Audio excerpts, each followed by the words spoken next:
ঠাকুরের আতুল চরণে প্রণাম জানিয়ে, আরাধ্যা জগৎজননী বড় মায়ের আতুল চরণে প্রণাম জানিয়ে, পরম পূজ্যপাদ বরদার চরণে প্রণাম জানিয়ে, পূজনীয় আচার্যদেবের চরণে প্রণাম জানিয়ে সকলকে আমার আনন্দিত জয়গুরু বলে আলোচনা প্রসঙ্গে দ্বিতীয় খণ্ডে।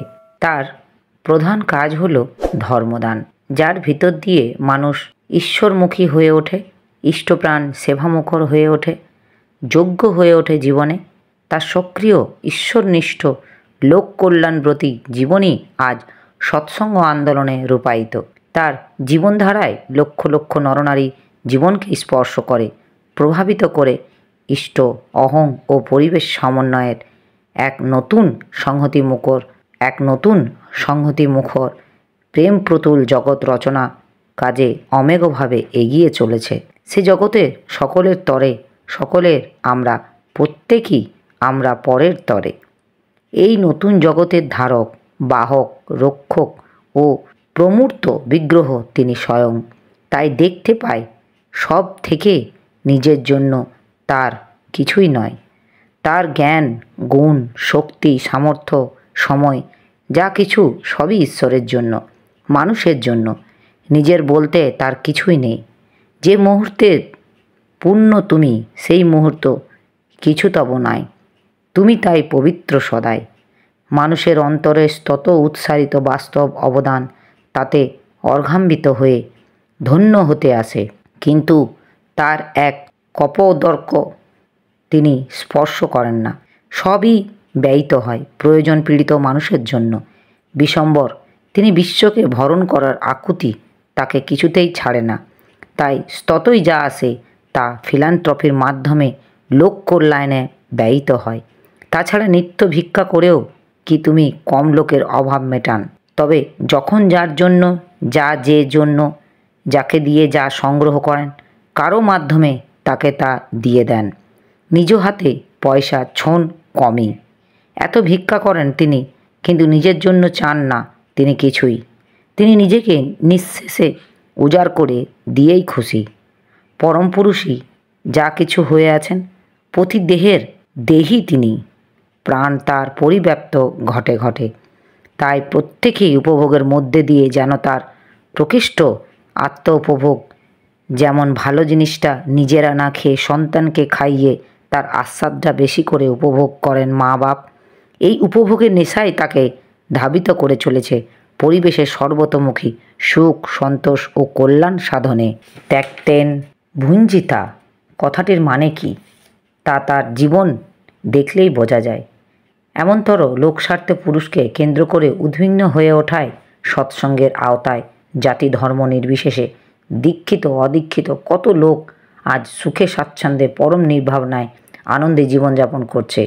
সৎসঙ্গ, ফিলান্থ্রপি, ঋত্বিক সঙ্গ, স্বস্তি সেবক সঙ্গ, দান্তব্য চিকিৎসালয়, তপবন বিদ্যালয়, বিজ্ঞানালয়, chemical workers, mechanical workers, engineering workers, press, art studio, কুটির শিল্প বিভাগ, কৃষিক্ষেত্রে ইত্যাদি প্রত্যেকটি জনকল্যাণ প্রতিষ্ঠান ও লক্ষ লক্ষ ইষ্টপ্রাণ সেবাবর্তী সৎসঙ্গের সেবা লাভে সুস্পষ্ট হচ্ছে তারা।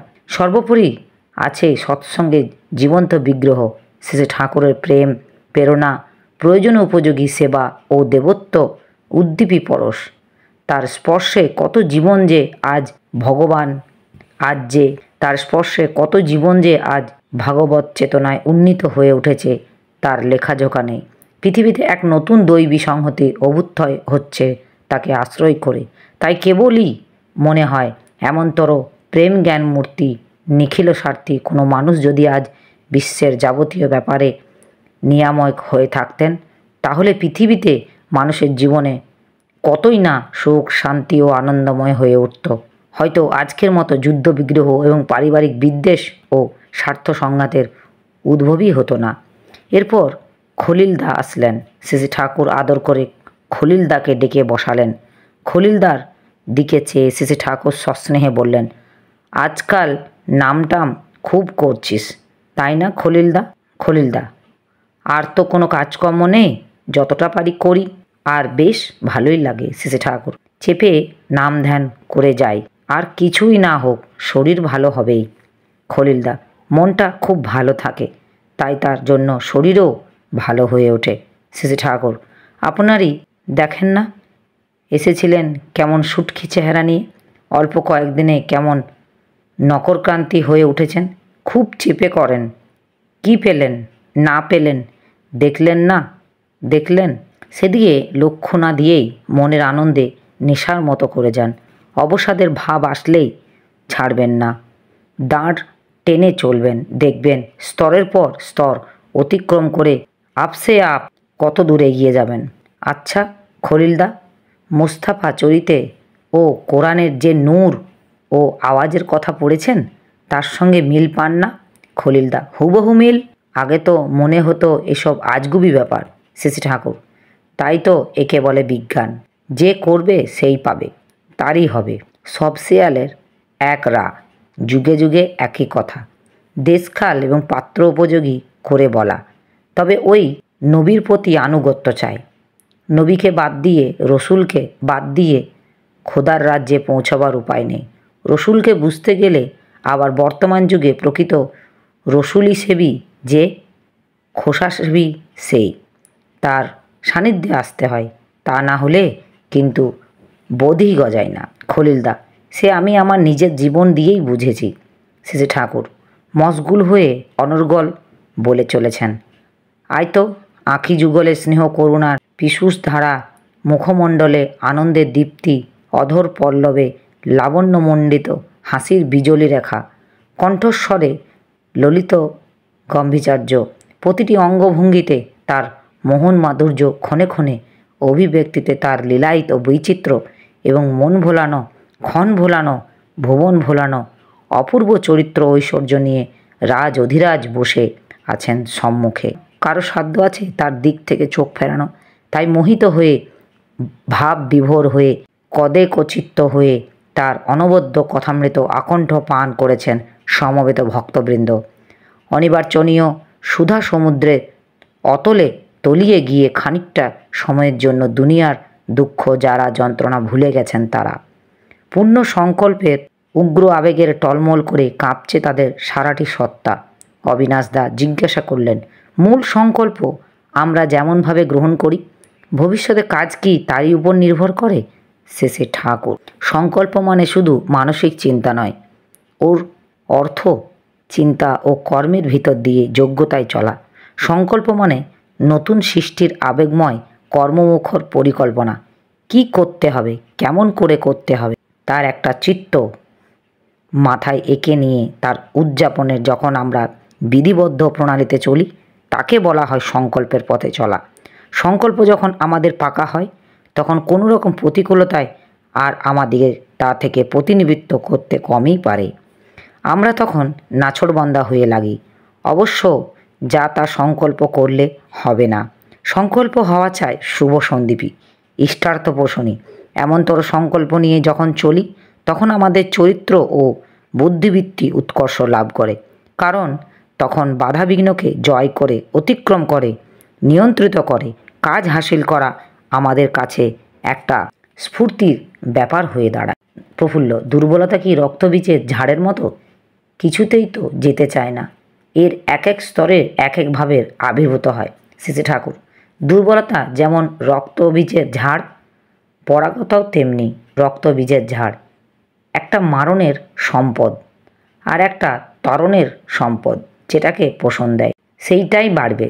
পরাগতার পর খোলায় আছে, চললেই হয়, করলেই হয়। এক পা এগুলে 10 পা এগোবার পথ পরিষ্কার হয়। কিন্তু পূর্বেই অকামগুলি বাধা সৃষ্টি করবেই, তাতে ঘাবড়াতে নেই।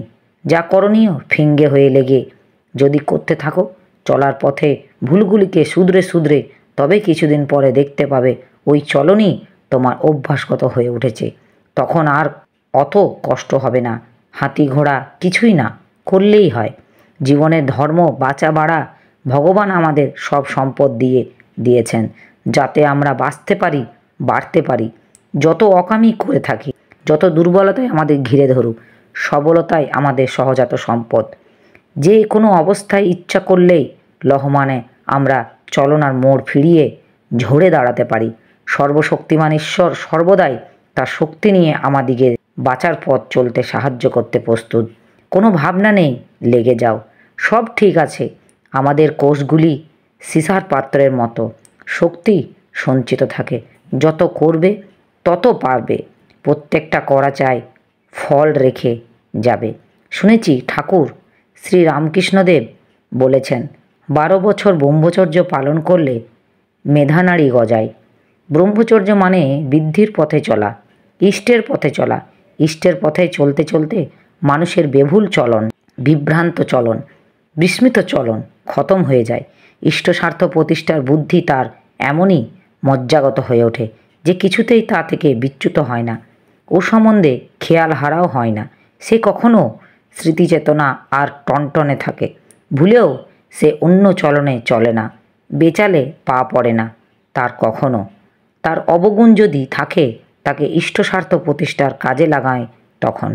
তাই বলেছেন মেধানাড়ি গজায়, অর্থাৎ ওই স্মৃতি, ওই ধৃতি স্বভাবগত হয়ে সর্বক্ষণ তাতে জাগ্রত ও সক্রিয় থাকে। একটু থেমে ইন্দুদার দিকে স্নেহল দৃষ্টিতে চেয়ে মনোহর ভঙ্গিতে বললেন, স্বপ্রতিনিধি, তোমরা সবাই যদি তপস্যাপ্রুত আশ্রমের উপরে থাকো, তা ছাত্রদেরও অমন্তর পরিশ্রমের উপর রাখো, তবে আশ্রম ও তপবনের নাম সার্থক হবে। তখন বলতে পারবে মানুষ হতেছি পাষাণের কোলে, যোগ্য হতেছি কাজে, কিছু ভাবনা নেই। আবার সব টেনে তুলবেন চচ্চর করে। সবার মুখে তখন আনন্দের হাসি ফুটে উঠেছে।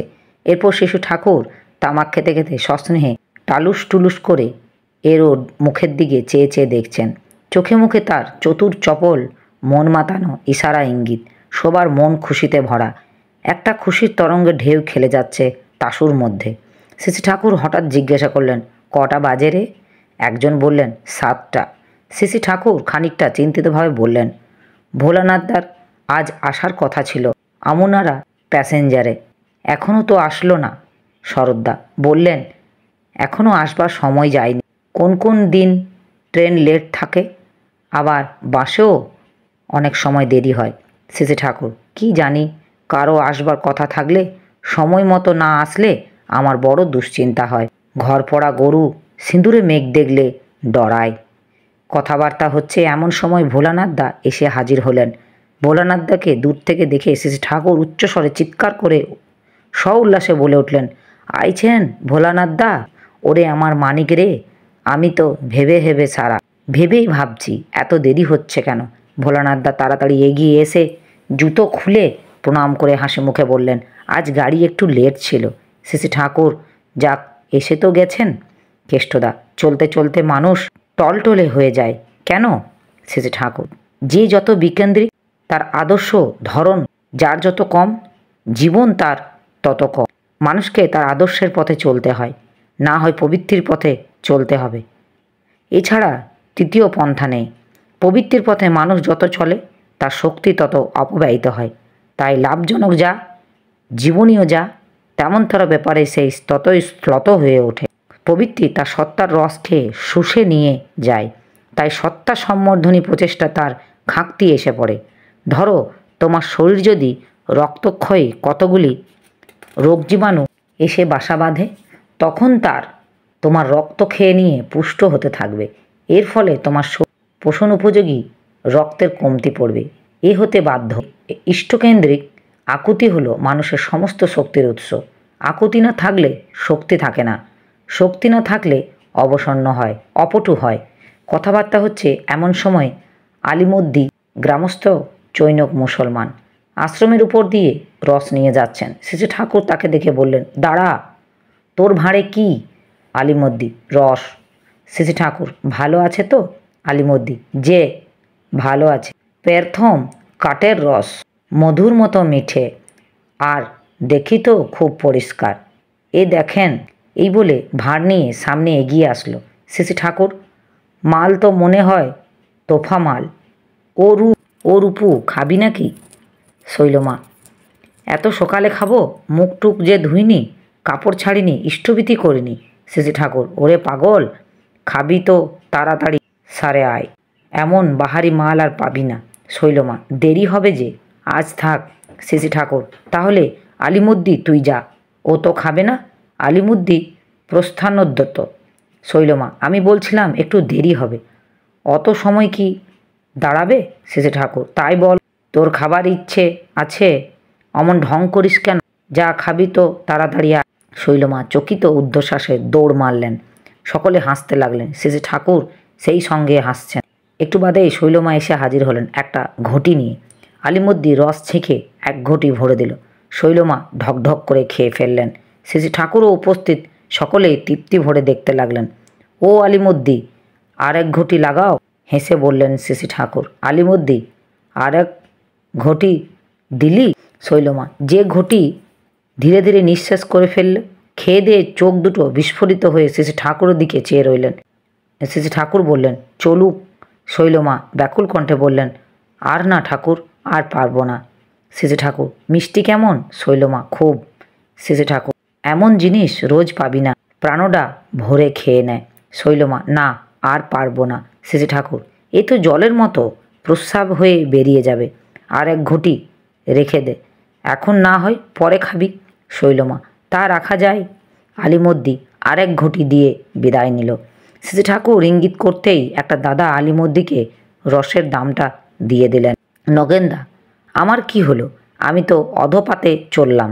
শেষে ঠাকুর, গেলে ঠেকাবে কে? না গেলেই যায়। গেলে ঠেকাবে কে? না গেলেই হয়। সংঘাত সঞ্জায়তে কাম, কামাত ক্রোধঃ ভিজ্জায়তে, ক্রোধাৎ ভবতি সমহ, সমহাত বিভ্রম, স্মৃতিভ্রনাশ, বুদ্ধিনাশ, বুদ্ধিনাশাৎ প্রাণশক্তি। এই একদিকে যেমন আছে সবার কাছে সংঘাত সঞ্জায়তে শ্রদ্ধা, শ্রদ্ধায়ের দৃষ্টিশুদ্ধতা এবং দৃষ্টিশুদ্ধেষু বিশ্বাস, বিশ্বাসাৎ নির্বিচারতা, নির্বিচারাৎ ভবেৎ প্রেম, প্রেমাশ্চ আত্মসমর্পণ। আপনি টাকার জন্য কাম করেন, তাই টাকা হয় না, কিন্তু মানুষের যদি স্বার্থ হয়ে উঠতে পারতেন তাতে সব হতো। তাই বলে টাকার লোভে যদি তা করতে যান তবে হবে না।